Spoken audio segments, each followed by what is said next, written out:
Хөтөлбөр үргэлжилж байна үзэгчтэй.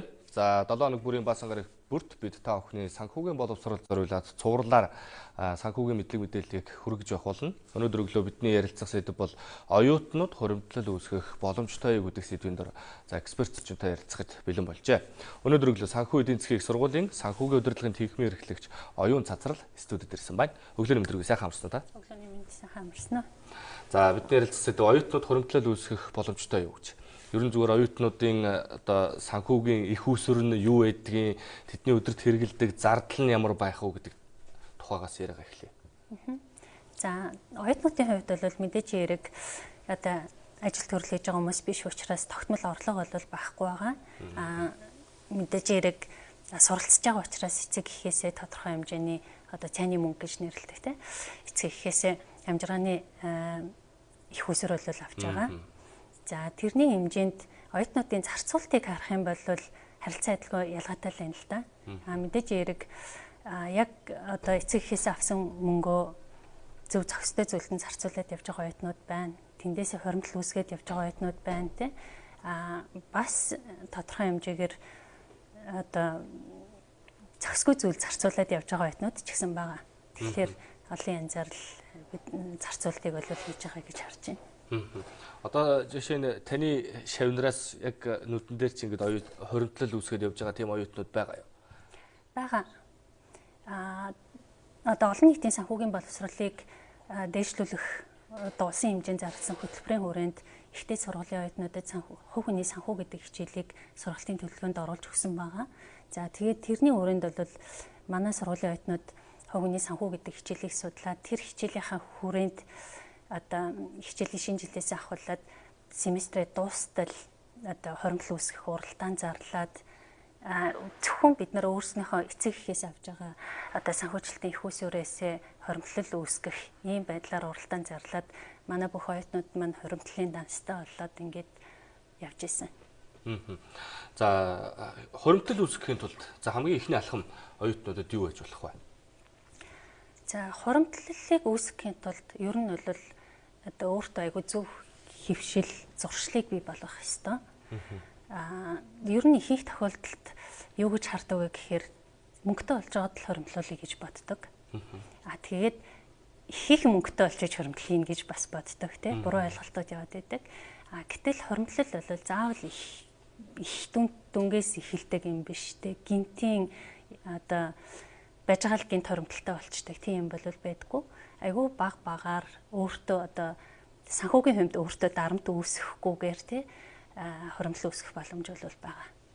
Оюутан болгонд хуримтлал үүсгэх боломж бол байгаа.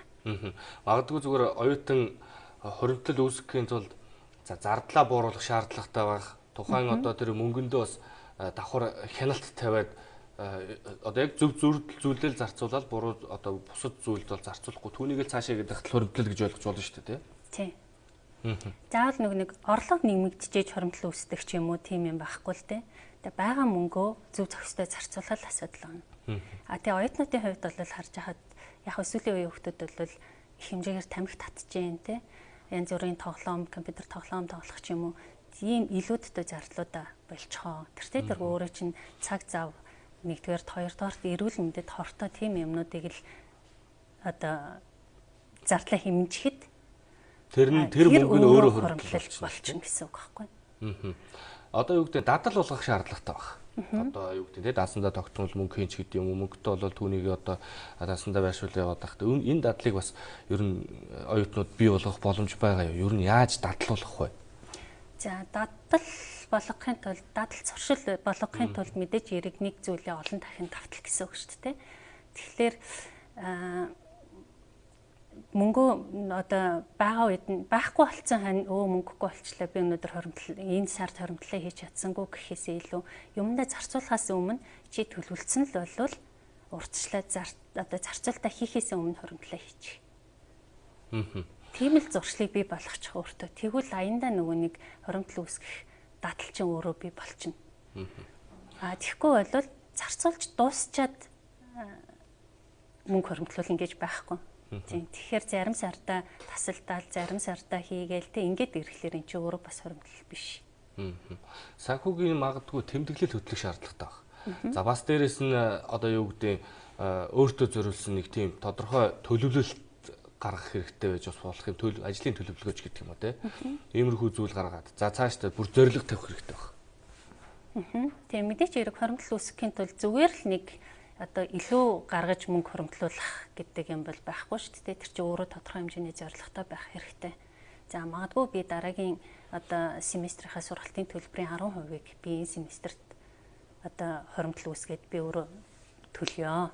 Үлдсэн 90%-ийг магадгүй эцэг ихээр төлөвлөх юм уу те. Тийм байдлаар зорилго тавих хэрэгтэй. За эсвэл би тийм ундаг дугуй авахын тулд би хоримтлал үүсгье. Тэгвэл би сард хэдийн хэмжээний хоримтлалыг үүсгэх боломжтой байна. Шаардлагатай байна гэдэг тооцоо юм хийж иж.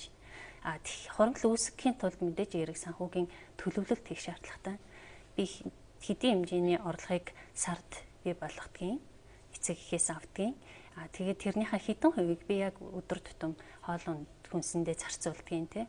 Унаа тэргийн зарцуулдгийн. Тэрийгэ тооцчиж би хэдэн төгрөгийн хоримтлал үүсгэх боломжтой вэ гэдгийг гаргаж ирэх шаардлагатай гэсэн үг.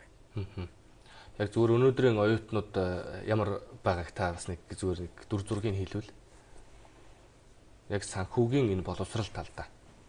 Санхүүгийн боловсрал талдаа за яг оюутнууд гэхээсээ илүү ер нь яг монголчуудын хувьд бол санхүүгийн боловсрал таруу муу байгаа гэдгийн судалгаагаар бол харагдаж байгаа. Санхүүгийн үйлчлэгээ бол байгаад байдаг. Тэр бол одоо үйлчлэгээ бүрэн ашиглаж байгаа юм бол бас хангалтгүй л юм л да. Тэр дотор оюутнуудыг харах юм бол бас нэг тийм хангалттай сайн байгаа гэж бол харахгүй байна. Тийм учраас оюутан цагаас нь ахуулаад энэ санхүүгийн боловсролыг олгоод явах нь зөв байна. Цаашлаад бүр баг дунд боловсрол тий цэцэрлэгийн насны хүүхдүүдэд ч гэсэн санхүүгийн ойлголтуудыг багаас нь өгөөд явах хэрэгцээ шаардлага байна гэдгийг судлаад болоод хараад тэрний үндсэн дээр тодорхой хөтөлбөрүүд хэрэгжүүлээд ингэж явж байгаа. Хоримтлалтай хүмүүс бол ихэвчлэн одоо юу гэдэг эрсдэлд бэлэн байх гэж хоримтлал үүсгэхэд байдаг зарим хүмүүс тий. Гэтэл оюутнууд бол залуу хүмүүс учраас илүү ирээдүрүүгээ тэмүүлсэн байдлаар хоримтлал үүсгэх нь бас чухал баг. Тийм, хоримтлал өөрөө бас их олон янзлалтай мэдээж хэрэг одоо хөшин настай хүмүүс бол эд ажил хийж байгаа хүмүүс бол хөшин настай болохоор тэтгэврийн мөнгө харахгүй тулд хоримтлал үүсгэж болж байна те. Оюутан залуучуудын хувьд бол мэдээж хэрэг хэрэгцээгээ хангахын тулд те. Өдөр тутмын гэхээсээ илүү одоо оюуны хөрөнгө оруулалт хийх, өөрийгөө хөгжүүлэх те. Тэр тал руу хоримтлал хийх шаардлага бол байгаа. За оюутан залуучуудын хувьд бол за хичээлийн шинэ жил эхэлж байгаа учраас бид өнөөдөр энэ сэдвийг та бүхэндээ хүргэхээр бэлтгэсэн. Ерөнхийдөө бол оюутнуудад өдөр тутмынхаа орлогын за бараг талыг нь одоо бараг цаашаага хийгээд байхад тэр нь хоримтлал болж за нөгөө далаад тусал нэмэр гэдэг шиг туслыг хөрөөвөл далаа гэдэг шиг одоо ингээл хоримтлал нь бий болоод явах боломжтой байна шүү дээ. За ярилцлагынхаа төгсгөл та оюутнуудаа бас уриалахгүй. Оюутнууд маань бүгдээрээ хоримтлалаа болцгоё. Мэдээж хэрэг хоримтлалыг бий болгохын тулд чамаас маш их хичээл зүтгэл шаардна. Тэрийг мэдээж хэрэг хоримтлалаа дадал зуршил болгох юм бол ирээдүйдээ сайхан амьдрах боломжийг өөртөө бий болгоно л гэсэн үг. Тэгээ боломж бол хүн болгонд байгаа. Боломжоо ашиглаарай л гэж хэлээ да. За баярлалаа. Өнөөдөр өглөө үзэгч та бүхэнд санхүү эдийн засгийн их сургуулийн санхүүгийн удирдлагын тэнхимийн эрхлэгч оюун цацрал оюутнууд хоримтлал үүсгэх боломжтой юу? Ер нь хоримтлалыг өөртөө бас зуршил болгох, ирээдүйдээ зорилго тавих, за өөрийгөө хөгжүүлэхэд хоримтлал бий болгох нь за тухайн оюутанд ирээдүйд нь оруулж байгаа бас том хөрөнгө оруулалт юм а гэдэг мэдээллийг хүргэлээ. Баярлалаа, ажилд амжилт хүсье. За баярлалаа. Өглөө хөтөлбөр үргэлжлэн үзэгч та бүхэн төрж байна. Одоо за гадаад мэдээний орчуулагч редактор Алтан гэрэл та бүхэнд дараагийн мэдээллийг хүрэхэд бэлэн болсон байна.